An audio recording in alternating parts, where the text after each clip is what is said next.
Hi and welcome to my random ruminations. So, yesterday I spoke about creativity, and a few months ago I talked about inspiration porn. And I got a couple of nasty emails about that one. I don't know why. I get it, the word porn is kind of insightful, inciting. It annoys people. But the thing about it is, if you take the word pornography and what it actually means, like what it means to a person as a human being rather than what it means to society, it means something that inspires a reaction. Pornography inspires a sexual reaction. Well, for me, there's porn that inspires a creative reaction. And I just thought I'd share a couple of my favourite creative porn, inspiration porn thingies.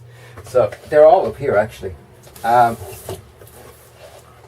My copy of 300 that I was given by Jack and Alyssa.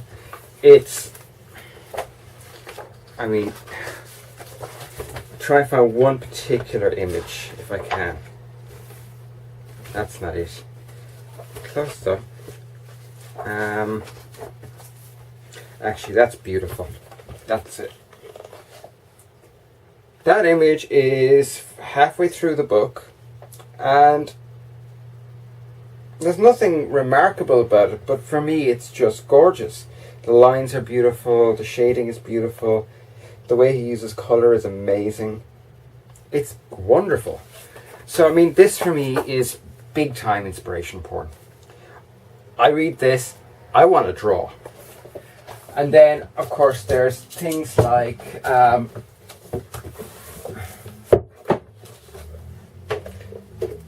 the complete fantasy reference from Myths and Magic.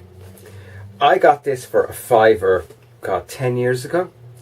And, it literally has, I'll just read what it does, what it says at the back, okay? Traditional fantasy cultures, by which it means European-ish, world cultures, magic, witchcraft and pagan paths, commerce, fantasy races, creatures of myth and legend, dress and costume, arms, armour and armies, anatomy of castles. And then it asks, do you know where in a castle you would find a Merlin? Yes, I do. Do you know the symbolic meaning of a spider? Depends on the culture. Can you tell the difference between dendromancy and hippomancy? I presume hippomancy has something to do with horses, but dendromancy, leaves? Can you tell elves apart from goblins? Strictly speaking, no, because they're the same thing. In Tolkien, at least. Do you know where to wear a tasset? No, but I know several girls who do. And this book is spectacular. Again, there's almost no illustrations in this. It is a very plain, simple book. That's one of the very rare illustrations.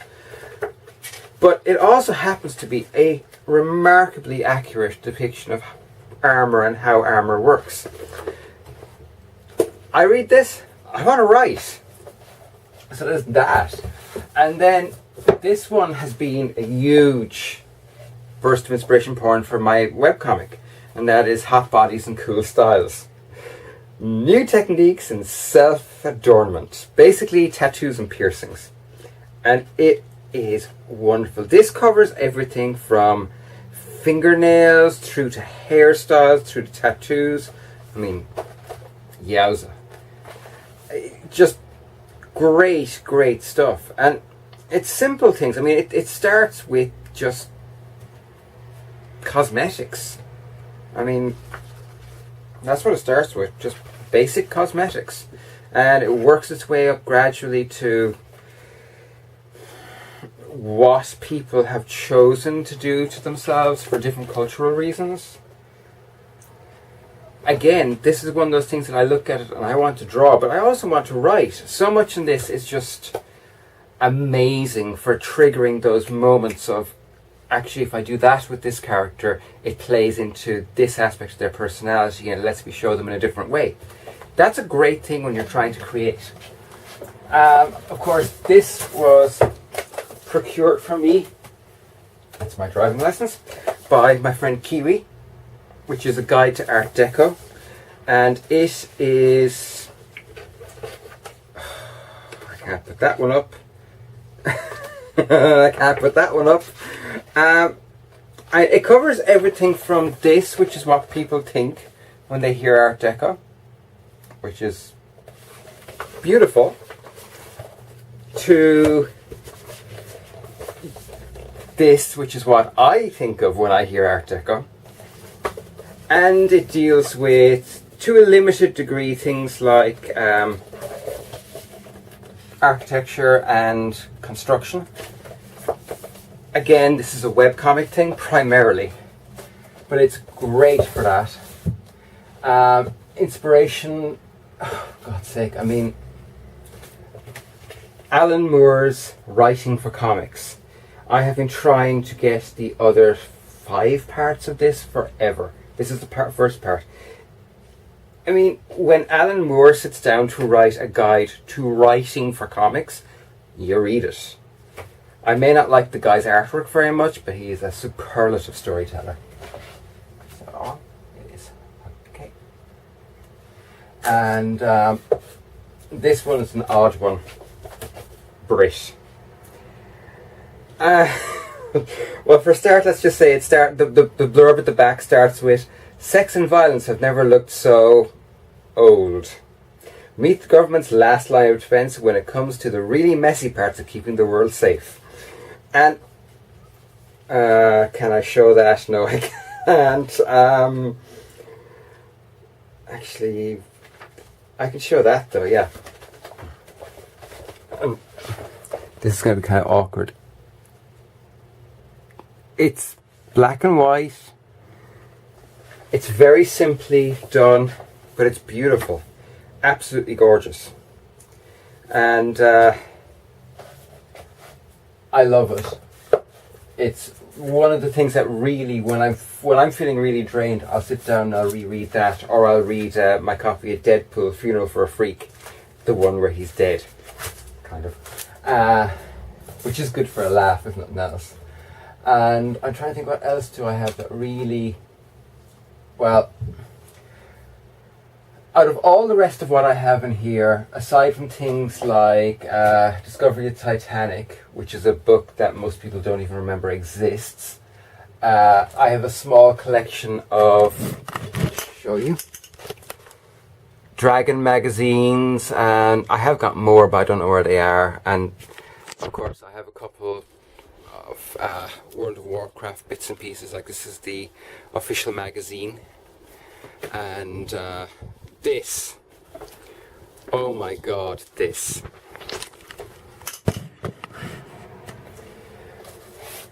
This was my first ever science fiction book.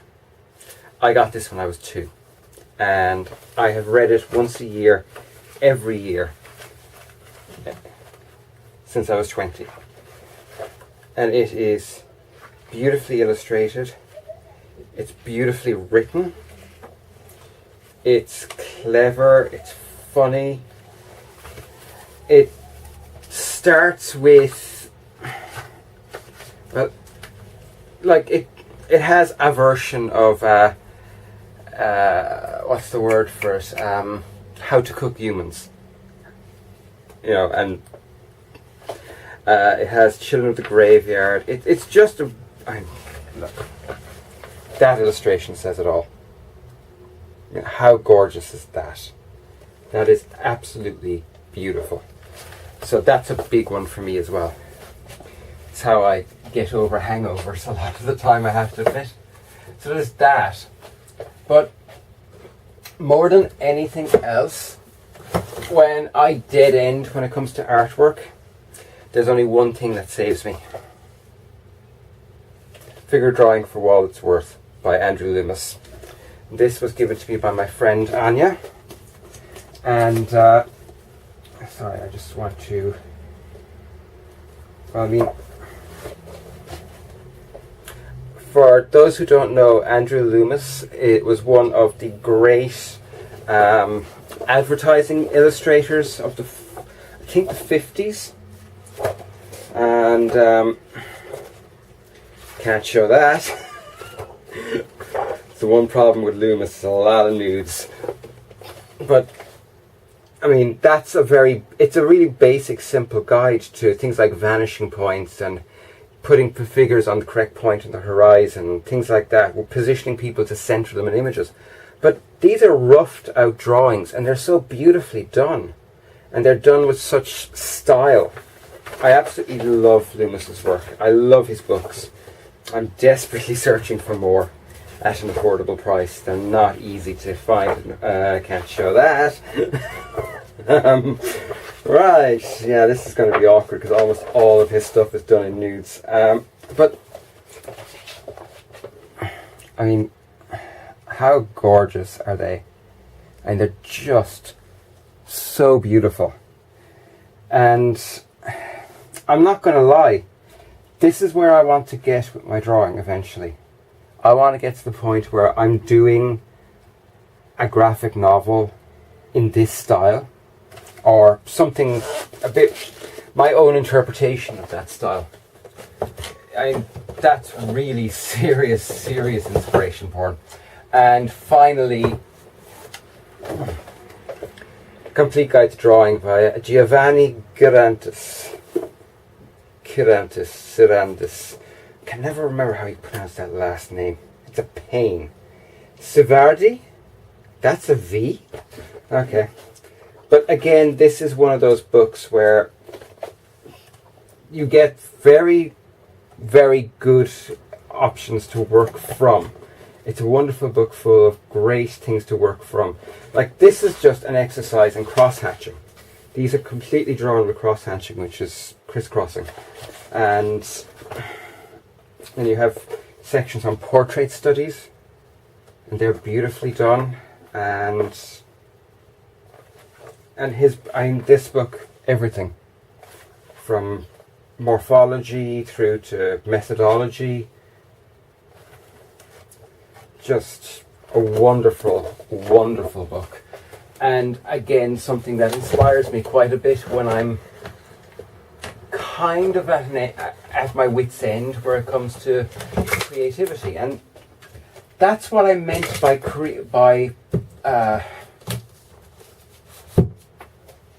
inspiration porn. Inspiration porn is, for me, something that can help you to develop as a creative individual. I'm not quite sure which way that's facing. But also something that can help you to become better in the field you want to be creative in, but also something that inspires you to just pick up a goddamn pencil and do something, even if it doesn't help you. I mean, some of those don't help. The Dragon magazines don't help, but they're full of just incredible illustrations. I mean, bear in mind, this is a magazine for a game, for Dungeons and Dragons. And, you know, it's full of some of the most beautiful images. And how can you not be inspired by something like that? And how can it not elicit the physical and mental response of, I need to create? And that's at the heart of what inspiration porn is. It is something that triggers the overdriving and overriding need to create something and to do something and create something beautiful and something astonishing and something different.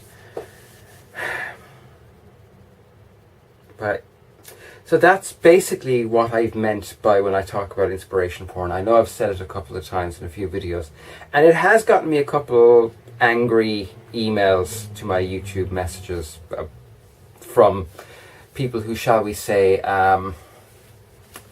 probably sleep holding their Bible a little too tight.